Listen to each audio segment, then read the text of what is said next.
Kan gitu. Ibaratnya misalkan nih, ada anak kecil gitu kan ya, ada anak kecil ya melihat orang sholat, kiblatnya salah, terus ditegur sama anak kecil ini, Pak, berhenti Pak, sambian sholatnya batal itu, karena kiblatnya nggak ke sana, arahnya ke sana. Masa orang yang sholat bilang, diam kamu anak kecil tahu apa? Lah ini kan sama seperti itu.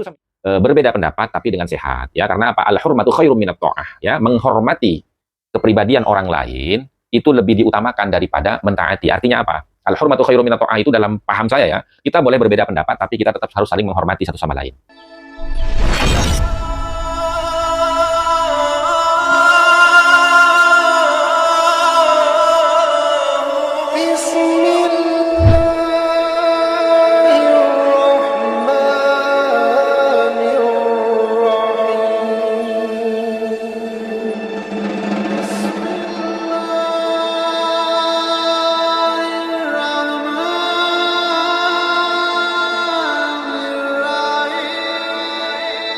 Assalamualaikum warahmatullahi wabarakatuh. Bismillah, alhamdulillah, wa la hawla wa la quwata illa billah, asyhadu an la ilaha illallah wahdahu la syarikalah, wa asyhadu anna sayyidina wa nabiyyana Muhammadan abduhu wa rasuluhu alladzi la nabiyya ba'dah. Allahumma salli ala sayyidina Muhammad wa ala ali sayyidina Muhammad, amma ba'du. Para saudara-saudariku sebangsa setanah air dimanapun kalian berada, para sahabat-sahabatku, para subscriber, para netizen yang budiman, kembali lagi kita di channel Gus Hasan Asyarif Official. Tadi saya di video sebelumnya membuat bantahan tentang pernyataan Kiai Fattah ya, tapi ada satu pernyataan yang belum saya berikan kontra narasi dari beliau ya. Saya akan coba memberikan kontra narasi berikutnya.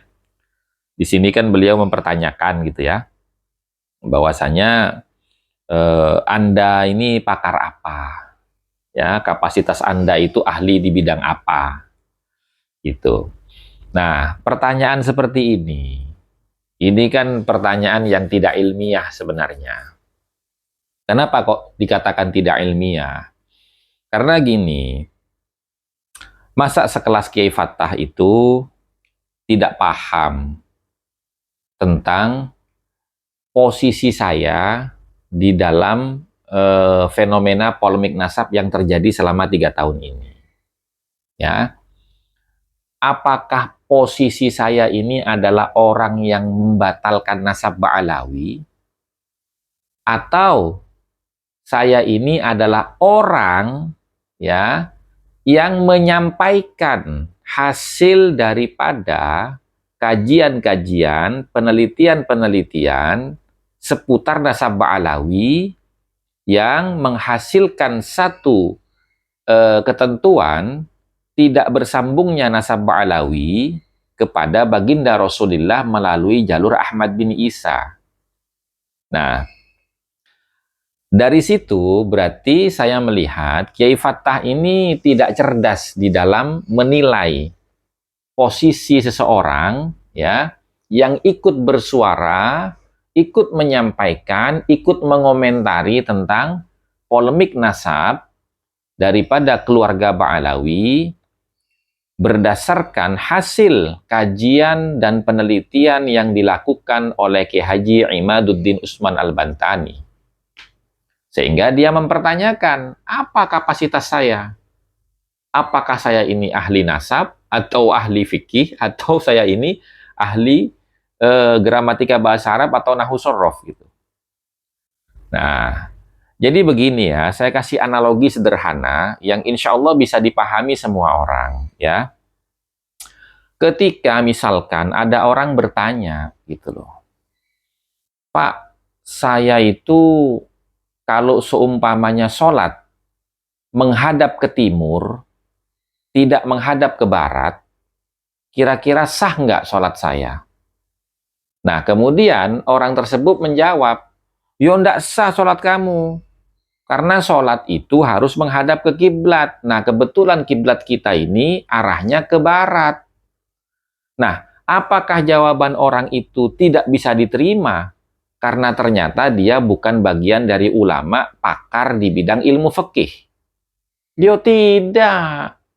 Siapapun yang menjawab, yang dinilai itu bukan orangnya. latar belakang atau kredibilitas orang itu. Tapi yang kita nilai adalah jawaban orang itu benar apa tidak sesuai dengan aturan-aturan di dalam fikih mengenai bagaimana kita itu menghadap kiblat di dalam sholat, kan begitu. Atau begini misalkan, ketika ada orang berbicara, ya, di tongkrongan lah gitu. Terus dia bertanya, kalau seumpamanya saya sholat nih, nah, terus saya nggak berwudu karena lupa.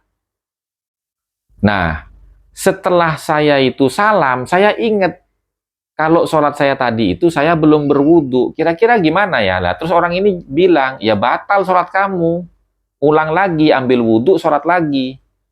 Nah, apakah jawaban dia ini dikatakan salah hanya karena dia ini bukan seorang ulama, bukan kiai, bukan ustadz, apalagi pakar fikih? Loh ya tidak. Selama jawaban dia itu benar, sesuai dengan ajaran fikih dalam hal ubudiyah sholat, walaupun latar belakangnya bukan kiai, latar belakangnya bukan ustadz, apalagi bukan seorang ahli fikih, nggak ada masalah. Bukankah kita ini sebagai seorang santri, seorang kiai, ya, seorang ustadz, itu sudah masyhur, familiar dengan pernyataan daripada Sayyidina Ali karramallahu wajhah. Unzur makila wala tanzur mangqalah. Lihat apa yang dibicarakan, jangan melihat siapa yang berbicara. Begitu Kiai. Jadi kalau sampean mau menanggapi saya, jangan sampean mempertanyakan saya ini ahli nasab kah apa kah. Loh, yang saya sampaikan itu ya benar apa tidak? Kalau benar, ya sampean tidak perlu melihat latar belakang saya, gitu loh. Kan begitu, Kiai. Nah, kalau seumpamanya salah pernyataan saya, tunjukkan letak salahnya di mana. Gitu loh. Pengkhianatan ilmiah yang saya lakukan tuh di mana? Wong sampai detik ini sampean tidak pernah menjelaskan letak kesalahan saya di mana, gitu loh. Ya kan? Terus kemudian argumentasi saya itu melenceng dari sisi yang mana, sampean tidak pernah menjelaskan itu.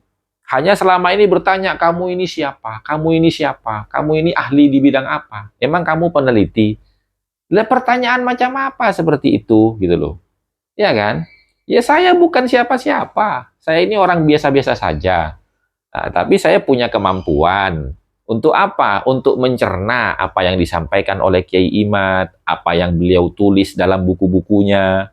Kemudian juga saya bisa mencerna ya bantahan dari kalangan para habaib maupun pendukungnya terhadap argumentasinya Kiai Imad, ya baik yang disampaikan secara live ataupun berupa bentuk video VT dalam medsos ataupun yang tercatat dalam buku-buku mereka, gitu loh. Ya.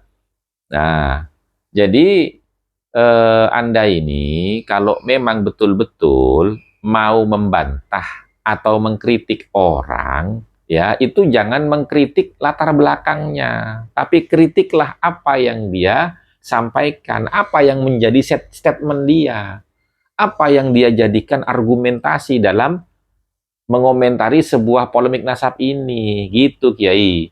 Kalau sampean mempertanyakan latar belakang saya itu siapa, ya toh, kamu ini ahli di bidang apa, itu kan terkesan sampean itu mau merendahkan orang gitu loh. Kan gitu.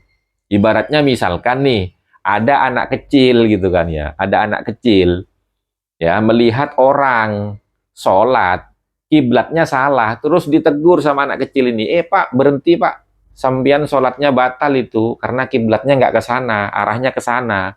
Masa orang yang sholat ngomong bilang, diam kamu anak kecil tahu apa? Lah ini kan sama seperti itu sampean Yai. Kan gitu ya. Ya mohon maaf teman-teman ya, terutama kepada Ki Abdul Fattah gitu ya. Saya hanya ingin ya kita ini berbeda pendapat tapi dengan sehat ya. Karena apa? Al-hurmatu khairum minat ta'ah ya. Menghormati kepribadian orang lain itu lebih diutamakan daripada mentaati. Artinya apa? Al-hurmatu khairum minat ta'ah itu dalam paham saya ya. Kita boleh berbeda pendapat tapi kita tetap harus saling menghormati satu sama lain. Gitu. Wallahul muwafiq ila aqwamit thoriq wal afu minkum. Wassalamualaikum warahmatullahi wabarakatuh.